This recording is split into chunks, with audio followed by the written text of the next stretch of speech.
Hello guys, তোমরা কেমন আছো? আশা করি বেশ ভালো আছো। তা এখন আমি বসে রয়েছি, দেখো মুখে না লিপস্টিকটা লেগে গেছে, বারবার করে মুছছি। আর আজকে না খুব গরম পড়েছে, আর মানে বৃষ্টি হচ্ছে, বৃষ্টি হলেও মানে গরমটা কাটছে না।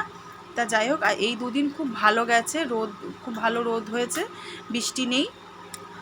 তা জানি না কি হবে, তা যাই হোক। আর আমার এই চ্যানেলটা নতুন খোলা হয়েছে, বরুণ বুলবুলি দিয়ে চ্যানেলটাকে খোলা হয়েছে।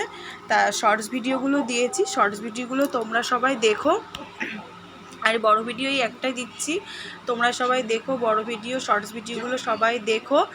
আর মানে আমার পাশে থেকো, যারা এখনও পর্যন্ত সাবস্ক্রাইব করে দাওনি তারা চ্যানেলটাকে সাবস্ক্রাইব করে দিও। আর এইভাবে আমার পাশে থেকো তোমরা সবাই, তোমাদের সাপোর্টের খুবই দরকার, এইভাবে আমাদের পাশে থেকো। শর্টস ভিডিওগুলো দেখো। আর এখন আমি রান্না করব, এখনও রান্না বসানো হয়নি, একটু পরে রান্না করব। তা যাই হোক, আর কিছু বলবো না, এই পর্যন্ত। সবাই ভালো থাকবে, সুস্থ থাকবে, এইভাবে আমার পাশে থেকো তোমরা।